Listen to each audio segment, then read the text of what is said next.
if you have someplace you have to be, I get that. They're actually going to record today. That way people just miss it, they can actually see what's going on. Just noticing that on national today, the mandatory meeting, I know everything, I'm not doing the other advanced items anyway. No worries, no worries. You're up on it. All right. Now, like I said, if you have someplace to go, I'm not going to hold you here. But this is something worthwhile. Matter of fact, anybody's going through my dive master training, they get sick of this. Because before we go on every dive, we're showing you being sick. If you pack out fast, you can probably keep it.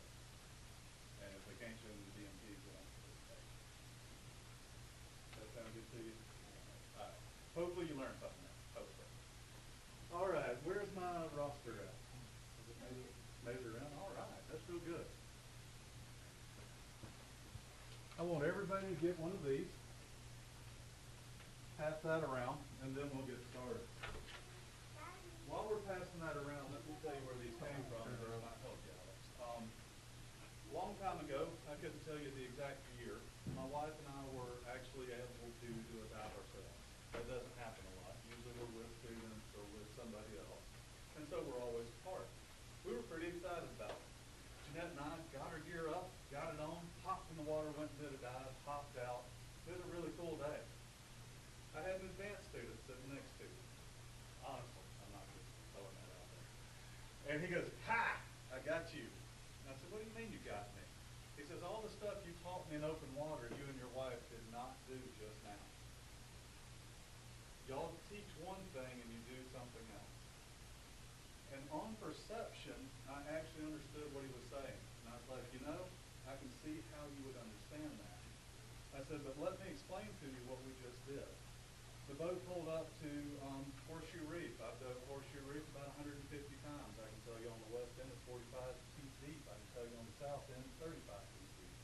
Jeanette and I were going to hop in. Anytime we dive together, she goes to look for seashells and octopus. So I knew our dive plan.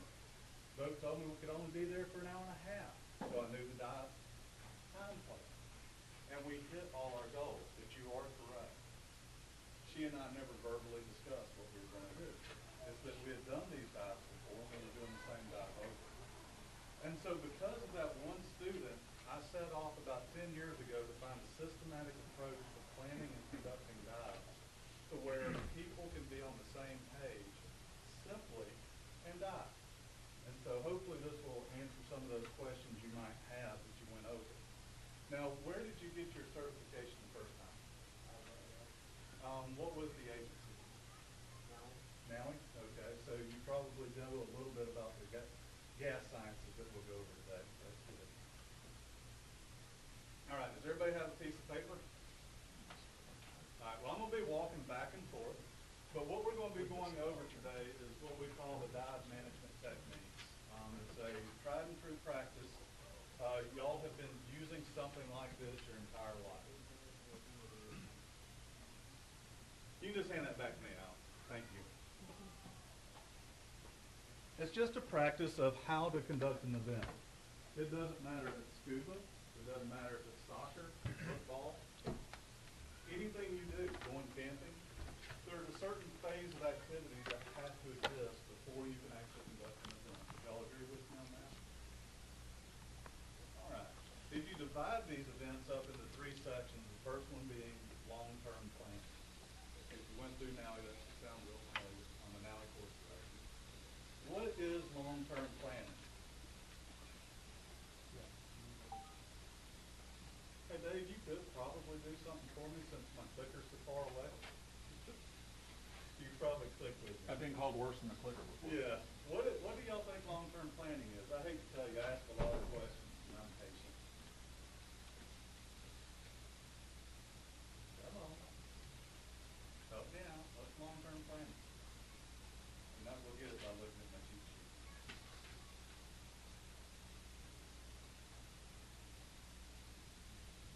Come on. Somebody goes to that folder.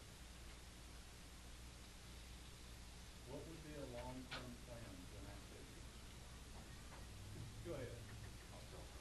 She can. I think she was starting to raise her hand anyway. Do it. Looked like it. Just let it loose. You can't be wrong.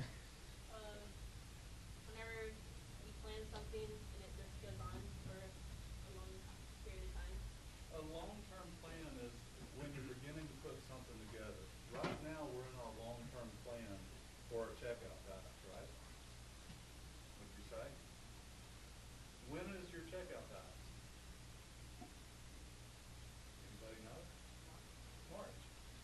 so we're about, what, 4 months out? A long-term plan can be as much as 2 or 3 years, can be as much as next week. But no matter what, you have to start with some real basics when you're planning any type of event. We're gonna plan for going to Vortex, right? Yeah. I haven't been there in like 10 years. That's gonna be fun. We're going to Vortex Springs. And so we're all gonna go scuba diving, right? Yes? How many people are gonna be in the springs with us? Go ahead and click on that. Go ahead and look one more clip. My clicks were really bad. How many people are, yeah. How many people are gonna be diving with us? 20 or 30? Obviously everybody in this room. And so you have to start planning events for that many people. We like to call them our goals. Our goals help us with our long-term plans. The very first thing we should be planning is actually who's going with us, our groups. After that, we would plan our objectives, then our activities, some logistics and supplies. Then and only then could we go. Go ahead and click it. Probably take a couple of clicks. There you go. Who's in our group? Who are you diving with? Why do we care? Why would we care who we're diving with? So you can trust them. They're your buddies, right? They're your support network. You can click all the way. Whoops, go back one. Yeah, no worries. We'll get this, Dave. Yeah. All right. Who are you diving with? Who are you diving with? Diving with him? Yeah. You're diving with her? Her? You're diving with We're diving with a lot of people. Things you need to know about who you're diving with, what their skill level. Let's say that all of y'all were going to go diving together and I wasn't going to be there and none of my staff and none of the staff here at the school. Does that sound like a successful plan? No. And so you need to know the skill level of who you're diving with. Certifications are one thing, skills are another. I'm not big on what card you carry in your wallet. What I am big about is, are you safe? Do you know what you're doing? Do you know the basics of the dive plan? And so you need to know these basics. That all makes sense to you? You might need to know a little bit about your lead instructors. I'll be one of the lead instructors. I'm the one that says, is it diveable or is it not diveable? I've been doing this about 40 years. Doesn't mean I'm infallible. I'll listen to my staff. But because of that, I'll tell you if it's a dive day or not. Thunder and lightning, we're going to cancel. It's just that simple. Aluminum and lightning don't mix. Other things, what are the certifications? What are the physical capabilities? What do we need to worry about physical capabilities for? Nothing. Thank you. Can they rescue you? Can they carry their equipment? Are they a risk when they carry their equipment? Vortex is a very large, easily accessible dive port. However, you will be toting gear. How heavy is the gear? Yeah, that's about the best answer I've ever heard. Each set's going to be about 60 to 70 pounds. If you can't carry 60 to 70 pounds on your back, there are ways to make accommodations, but we need to know that. If you're real short and the tank's taller than you, maybe you need help carrying a tank. But we need to know this. You need to know these things because, like you said, can they rescue you? Right now, I have a slightly damaged back. And so I will always have somebody in the water that will help me support. And it's because I'm not sure in a full rescue if I would not put myself in jeopardy as well. And so that makes sense, doesn't it? So you'll always see there's a dive master with me everywhere I dive. All right? Good answer, though. Then the next thing you need to know is what are their interests? Beyond this class, why are y'all learning to scuba dive? What are you interested in? Marine biologist, but that's a really large topic. Specifically, what are you interested in marine biology? Fish, dolphins, invertebrates, single cells, jellyfish. I work with a lot of marine biologists. It's huge, but at least you know marine biology. What's your interest? Just cool? That's kind of neat.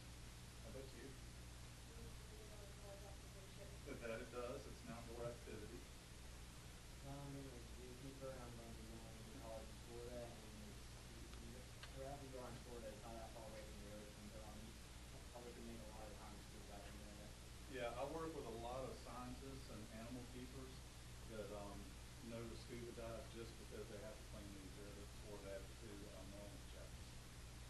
Beluga whale spend some time at the bottom. If you're going to check on them, you're probably at the bottom. So you're correct. Anybody else? Who here's a jump collector? I like diving because I go in the bottom of Lake Lanier and pull up a bunch of bobbles. Bobbles that are worth anywhere from $100 to about $500 a piece. I go in rivers in South Carolina to find bottles that are worth $5,000 a piece. Scuba is just a set of skills. The interest is what makes it fun, or job application, or career. And so understand the basics, which is what we're going to go over today, and understand what your interests are. Help get you started in scuba. Wouldn't you say that it's just a set of skills, just like driving a car, playing sports? Right? It's what you do with it. All right, so what we need to do is define some objectives for this course. There's an overall objective. Why are y'all going on the trip in March? Suntan? Everybody likes Central Florida versus the coast? Or for a certification? Certification. And so what I need y'all to focus on this trip is what it takes to become a certified diver. Yes, we're going for some social aspect, meeting new people, maybe get some sleep, I doubt it. But quite honestly, we're here just for certification. Go ahead and get the next one. In order to get your certification, what do you think you have to be able to do? Dive. Rescue. Did I hear a plan? Plan a dive. Know your air consumption. Go ahead and hit the next one. What I'm going to ask of you is to do some activities. One of them will be a skin dive. That's using your fins, mask, and snorkel. On the skin dive, we'll be doing all of our rescues. Y'all can either listen to me or take notes. You're going to hear it so much ad nauseum. You might want notes later, but I'll give you a piece of paper just in case. On our skin dive, we're going to learn proper weighting. Only because I know your instructors, I'll pick on you from time to time. I did some training with them about 15 years back. I can't remember. What's the curly-haired feller's name again? You're talking about, He was the course director. you talking Mark Bertram? Mark. Yeah. Yeah, I trained with Mark 10, maybe 15 years ago. So I He know doesn't have did. curls anymore. Yeah. got Long gray hair. Oh, okay, sorry. He used to have this kind of Kenny G look. I can see that. He's a great guy. But anyway, one of the things we do on skin diving is proper weighting. How do you know if you're properly weighted?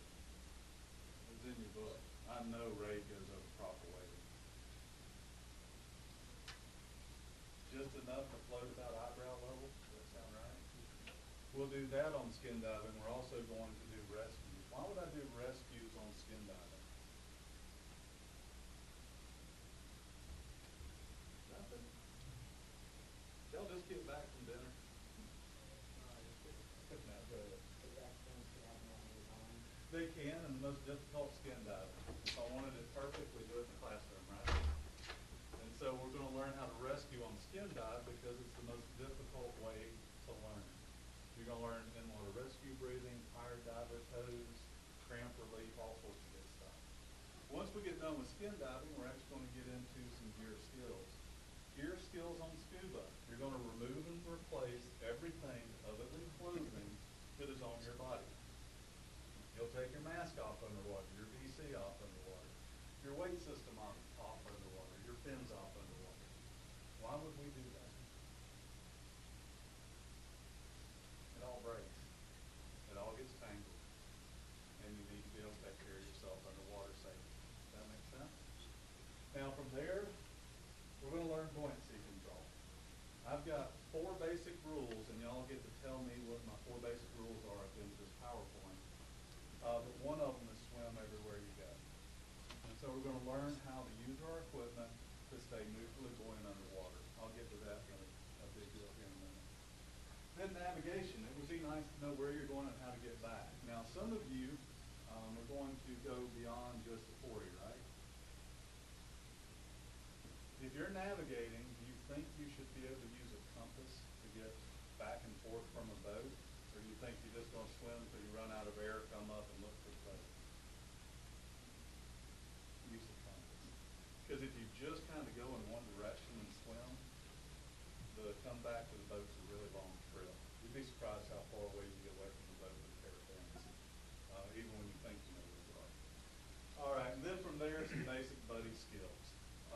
I have a core belief. You are not a certified diver until you can rescue a buddy from the bottom of the water to the top, back to the boat. That is a basic necessity of being a basic scuba diver. If you can't rescue somebody else, chances are you can't take care of yourself. If you can't take care of yourself, you do not get a certification. I know this sounds kind of harsh. I don't mean to be harsh. However, unlike any other class you have ever taken from school, this has life and death consequences. If you are not safe, you can get hurt.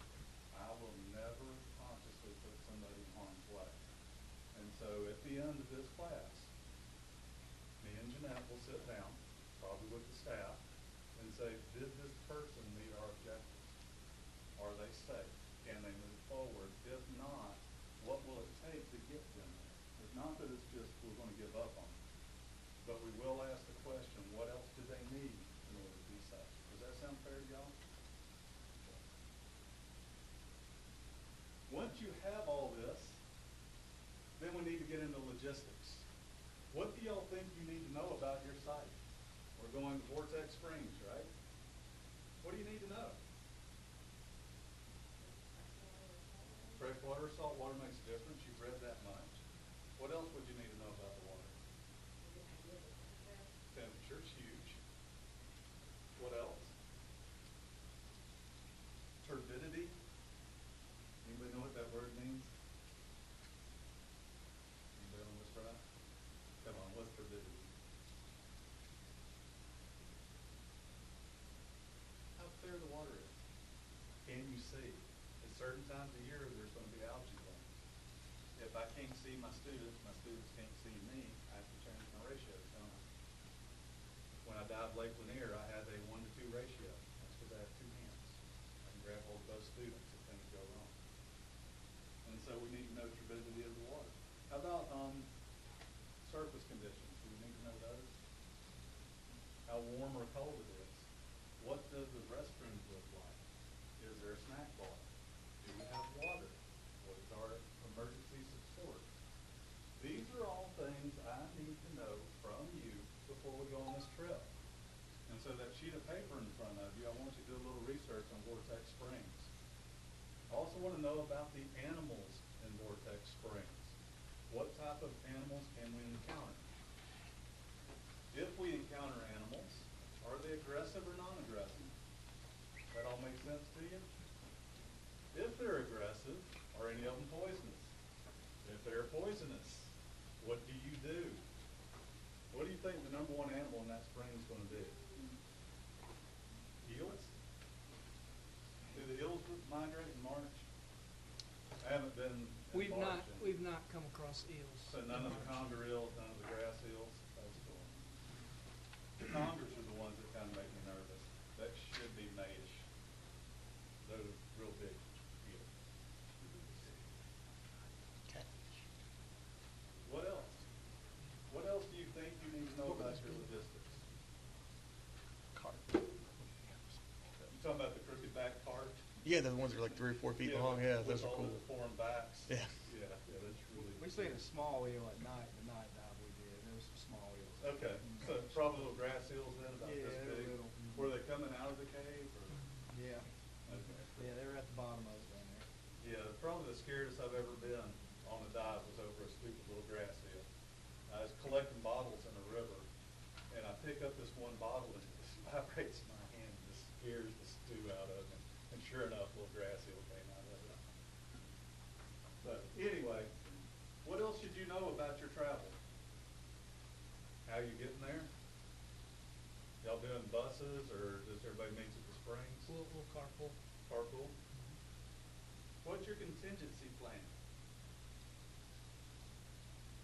You might want to know that too, guys. Do y'all have one yet? just in case there's bad weather, like the next weekend, a month from then? Yeah, we hadn't discussed that yet. Okay. Something that you need to know before, that way you know that everybody's clear. I've been chased out of the spring several times from thunder and lightning with Florida in the spring. All right, go ahead and click on the next one.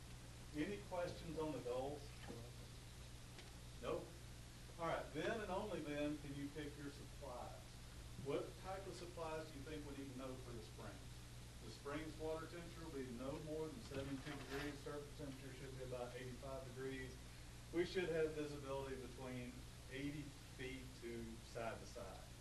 By the end of the day, that will drop down to about 30 feet because of a bunch of divers doing dirt angels on the bottom. What type of supplies do you need? What type of wetsuit? All right. When you went through your equipment in the online, what did it recommend for wetsuits in 72 degrees? 3 mil? 5 mil? 7 mil? Any idea? It's a personal preference, but I would suggest something above 3 mil. When you start heading into the 7 mil, you start restricting your movements. And so somewhere around 5 mil will work for you. Does that sound good? If you know you run hot, I'll probably wear a 3 mil because I just run warm. Dave will be in a dry suit because he's the coldest person on this planet. All right. Do you need fins, mask, snorkel? Do you need a hood? What do you need gear-wise as far as scuba? I know y'all have done the reading on this stuff. What type of scuba equipment? Your cylinders? That would be good. We got to have air. What would be a recommended size? Somewhere above 60 cubic feet would be a good size. Anything below that, we're just not getting. All right. What do you need attached to your scuba cylinder? Somebody else. What do you need attached to your scuba cylinder? Regulator? Something to breathe with? What does your regulator have to have? I know y'all all took these exams. We're going to be taking the exam after I get done with this lecture. Right? And so if you cheated on that exam, I'll know real quick. How many just clicked through until they got AD right? All right, what do you need on your regulators? I know you know. Help me out. Pressure gauge, All right, got to have a pressure gauge. DC. DC, well, just regulator. Let's just go with the opposite. A primary second stage and an alternate second stage. An SPG, also known as a pressure gauge, and a depth gauge. Would those all seem very important to us? Also good to have is a BCD, buoyancy compensating device, inflator hose that attaches it all together and puts air in the BCD. What is a BCD for?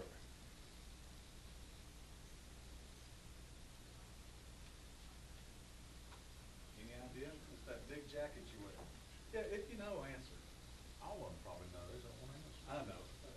I love teaching kids. By the end of it, I'm not going to be able to shut them up. But today, they're all going to be quiet. Pretty candy to keep your face. Is that what it is?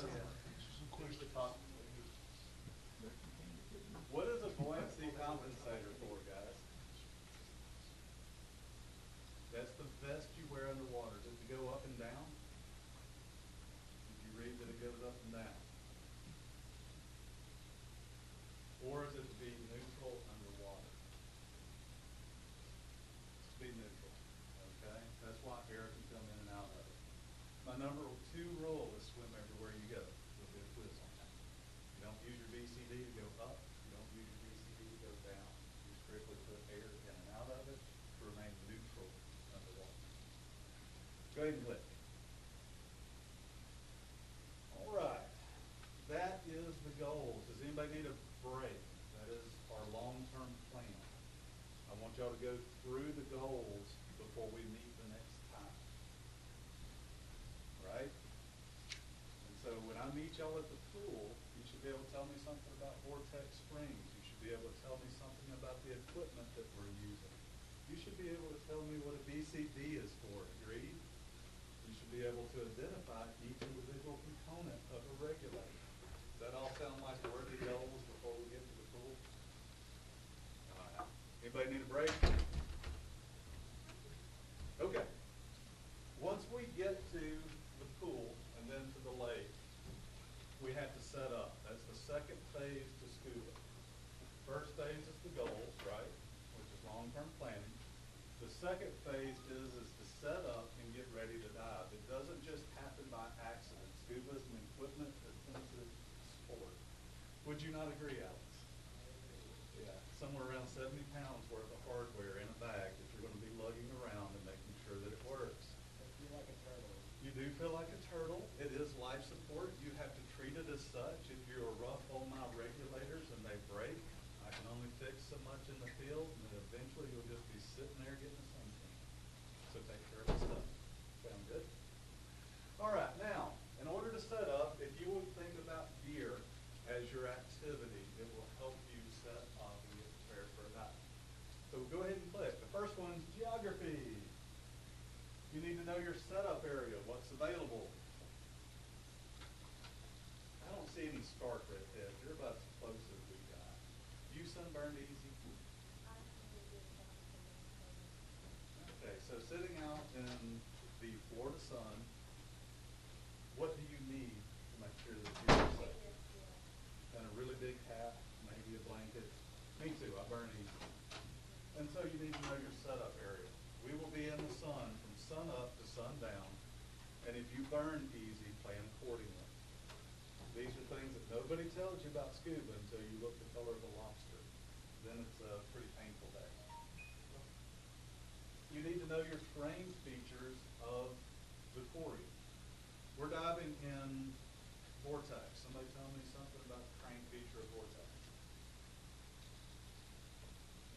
All y'all just trusting that I'm taking you to the best dive spot on the planet. Huh? Well, let me tell you, it's a little dusty. It's a little dirty. It clouds out real easy when people do dirt angels because they don't understand buoyancy control. In other words, they go to the bottom and they bounce around.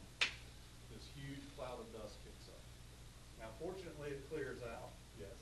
When you took us about 2 years ago, it rained on the very day that we got there, so the rest of the day was good. But the entire terrain was just mud everywhere the entire week. Just slick. Yeah, I actually prefer boat diving just because I don't like painting really nasty gear, but we'll manage. So do know your setup area, do know your terrain features. Like you said, it'll be hard getting in and out if it rains. There's a couple of docks, a couple of platforms, but they do get kind of rough. You should also know your conditions that day before we get started. What is the water temperature?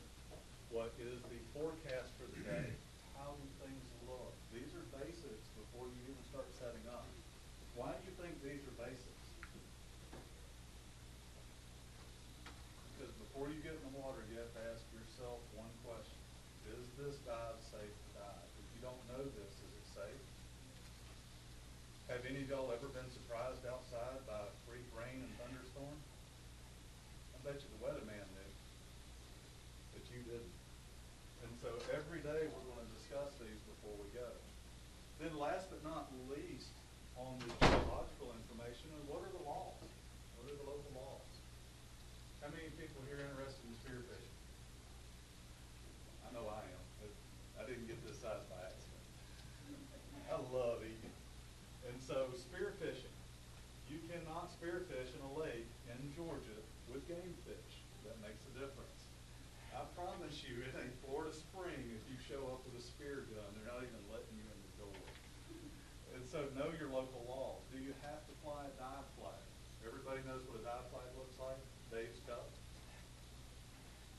Will we have to fly a dive flag? Well, that's the alpha. Will we have to fly a dive flag when we get in the water then? Probably in the spring, no, because boats can't get up into the springs. However, if you are any place where a boat can be, you must have a dive flag flying. It's now law. It used to not be law, but now it is. And it means that watercraft cannot come within 200 feet of that flag. In Lake Lanier, it means please use a jet ski and circle around me as fast as you switch, but for some reason they do plug in.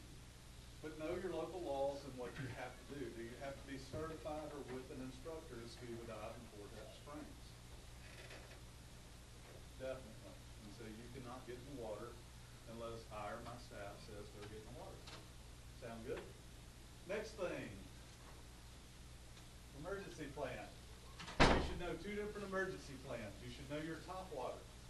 In the event that I or my staff says go to the meeting place, everybody needs to go to the meeting place. We're missing somebody.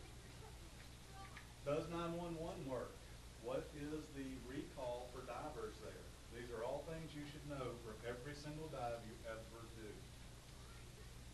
Do you have top support? Every single dive there will be somebody on the shore that is responsible for this group, and the only people they care about is this group. Does that sound like a good emergency plan? We'll also have O2. We'll have a first aid kit. We will have water. We'll have a blanket to try to get you warm. These are all just basics of an emergency plan that once you leave your training, you'll also need to know. Do you need an underwater emergency plan? Does that sound like a good idea to discuss with you and your buddy in the event that you need to go to the surface? How are we going to communicate? What would you do if we need to go to the surface? Show me a signal, any of them, just flash it.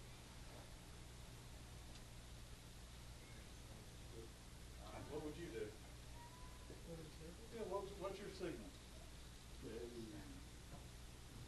Yours? Yeah, why not? Like that, you just go up or you let your buddy know you're on your way up? Okay. How about you? That? All right. If you haven't noticed, everybody's kind of got the general ideas and up. But specifically with a group like this, I would go in group up to the boat. Sometimes it's up a little bit, or up and look. But if you ever see any of me and my staff go group, we're talking to everybody, not an individual. Up. This means boat, but it also means surface. At that point, it means that something's going on that I cannot communicate to you in sign language. And at that point, we make a nice, safe ascent to the surface. Always a safe ascent. You never go up too fast. What is our ascent rates to the surface? Always. Oh, we're going to break out meters. Awesome. You're correct. It is 30 feet per minute, or 10 meters per minute. Let's see. I was hoping to pick on one of the old divers, but they all hit on me. Do you remember 30 feet per minute? You've only been certified a couple of years, so that makes sense. If you're diving with an old fart, like me, they were taught 60 feet per minute. It's incorrect. We used to say no faster than your slowest bubbles. Bubbles travel at 60 feet per minute. However, after doing some research using Doppler radar actually into the bloodstream, we have discovered that microbubbles are still forming at 60 feet per minute. 30 feet per minute. Even in a rescue, 30 feet per minute. I will only hold you underwater under one condition.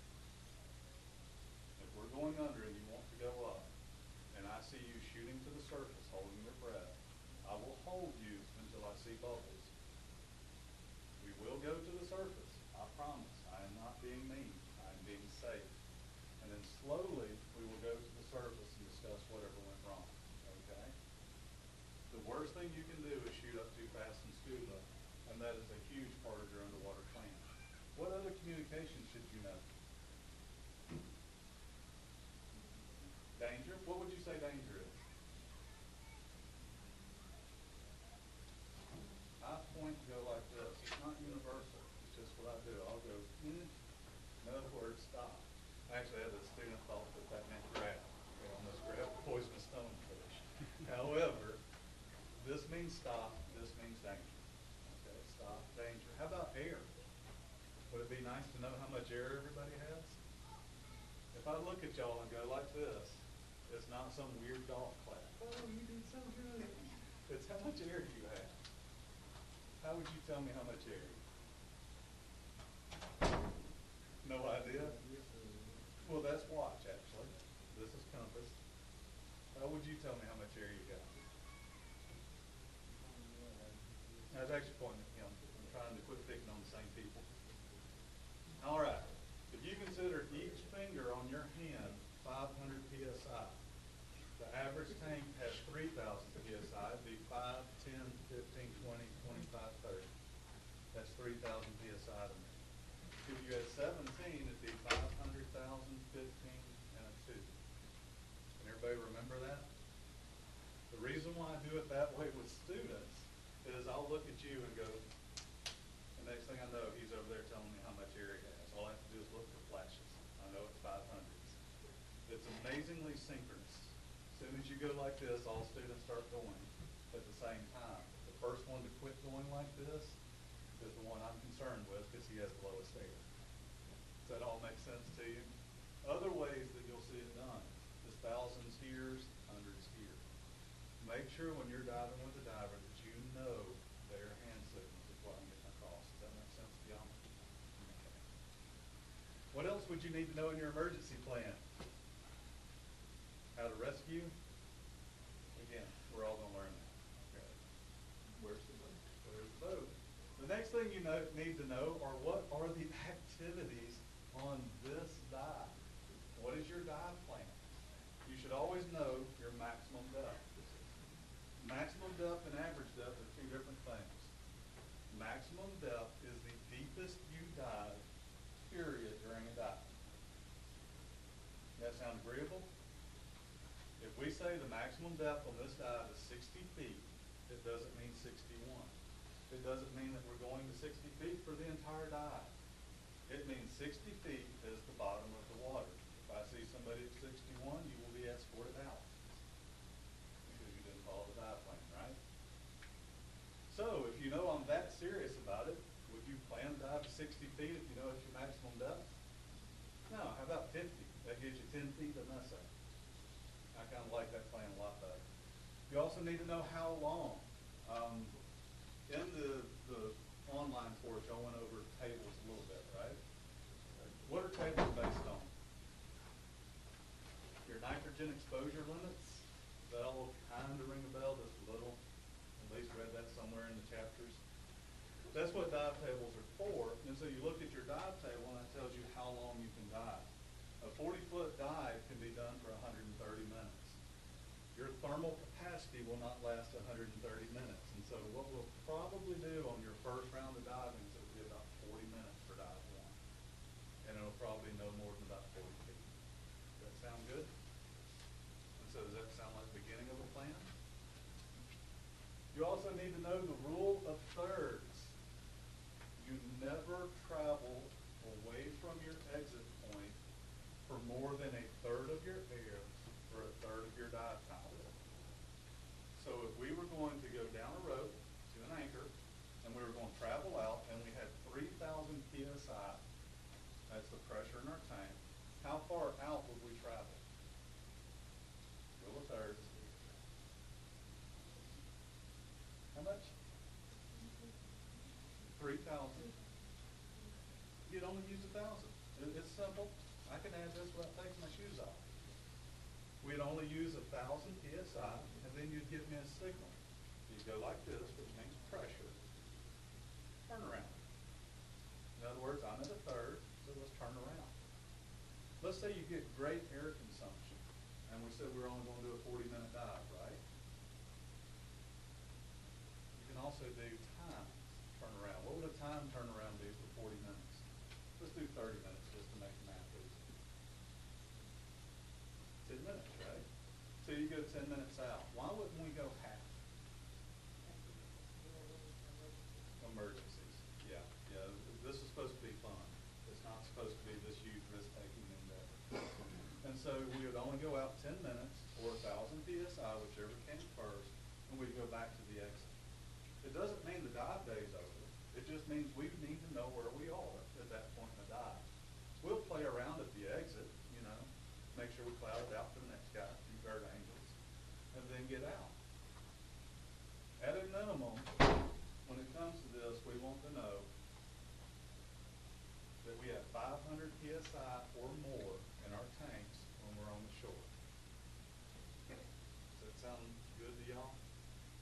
No one comes out empty. If you're getting close to 500 PSI, we will make a safe ascent to the surface and swim back. Nobody is underwater with less than 500 PSI. How come? Grounding's bad?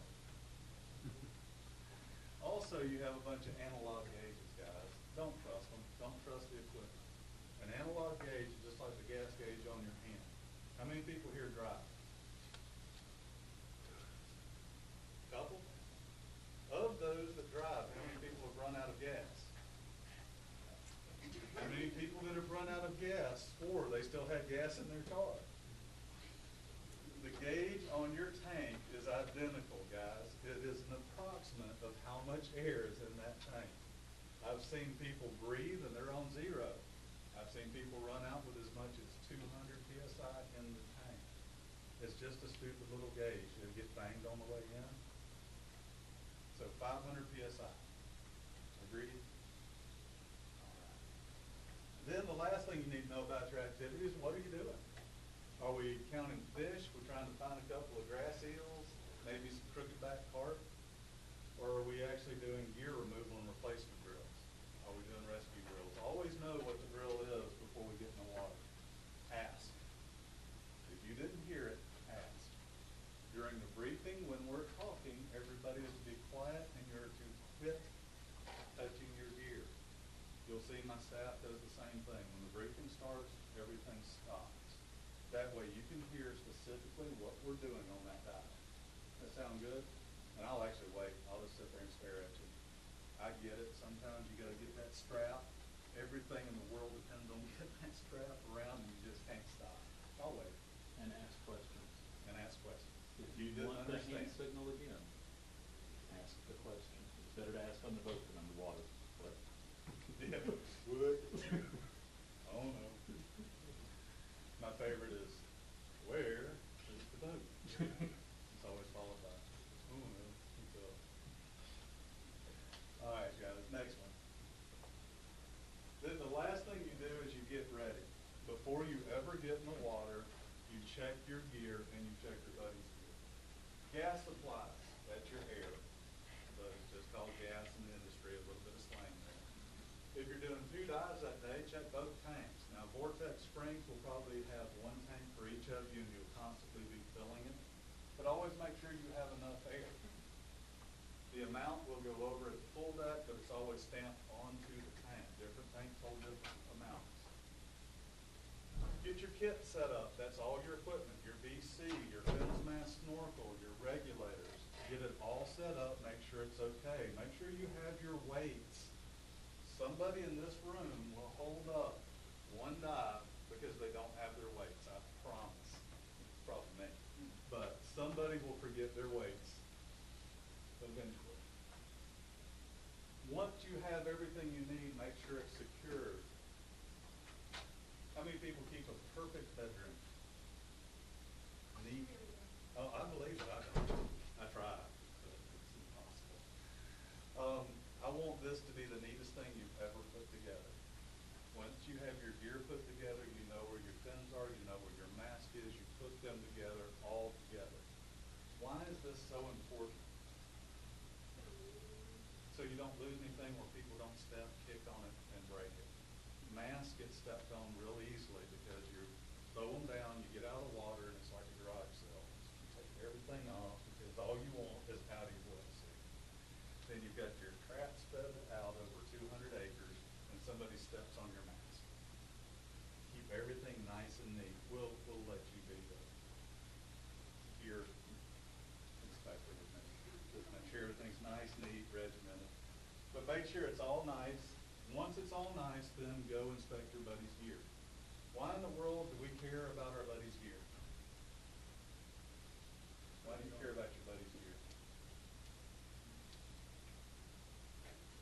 In the event that yours breaks, that's your backup system. Forget your buddy, we don't care about them. Make sure that your backup system's good. If you're out of air, you share air with your buddy, right? Be nice to know that it works. Check the alternate mouthpiece. A bitten mouthpiece is the most aggravating thing in the world. Don't chew my mouthpieces. They're not bubble gum. Nobody in here is gonna shoot right to a mouthpiece, I promise.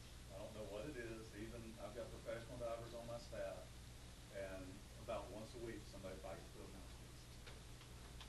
Just leave them in there, they're good. All right, then make sure everything's tidied up, then you're ready to dive, okay? Does that sound good? So somebody tell me what the G's for. It's not on the board, it is on your paper. Geography, what do you need to know? Where are you going? What's the E for? Emergency plan, there you go. Y'all are now talking. What's A? And then R.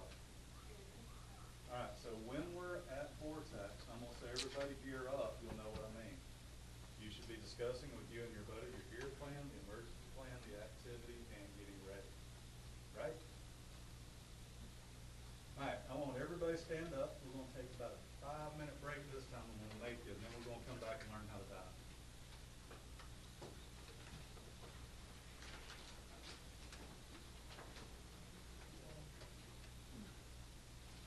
You don't have to stand up. I'll be excused.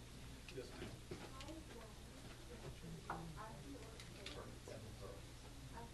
Just a little. If you miss the exam, you get Miss Stein. You get Miss Stein on this and this. Okay?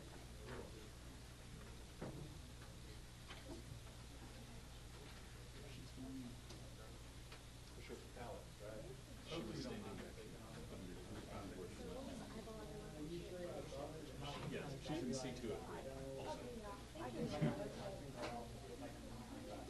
Yeah, well, what we're gonna be doing with your advance and other people's advance, is you're gonna be doing your DNC, but you're gonna be more responsive. What advanced diving is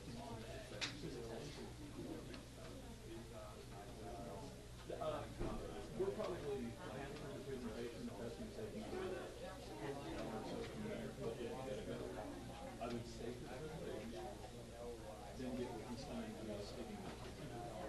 That's why my dive master is less water. I wouldn't start it if you know you're gonna leave. Put it on boards and on party breaks. Yeah, you would be taking the online exam, I'm not too worried about. I did it, but I looked at it. It's been somewhere. I have no idea. Gas science is always good. She's in C203. You what? Oh, yeah. We're out of time. Talking about online? No worries. You still gotta be done. Nobody gets the full until you're done. I'm pretty vicious on that. Yeah. Yeah, Dave's like, yeah, it's Yeah. amazingly vicious. People can pay me money and I still say, no, I'm not getting in the water with you.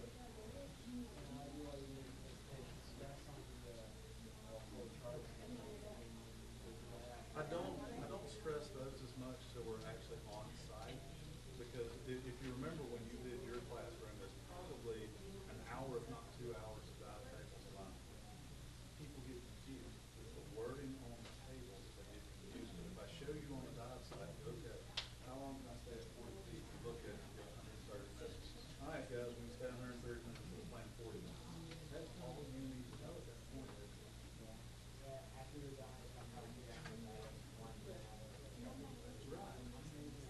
I know. But you see, everybody has trouble with that, but if I get out and say, okay, Young ladies everybody, need to get with you, they need to leave early. So they will need to get with you on when they can take the exam. So they'll probably get through.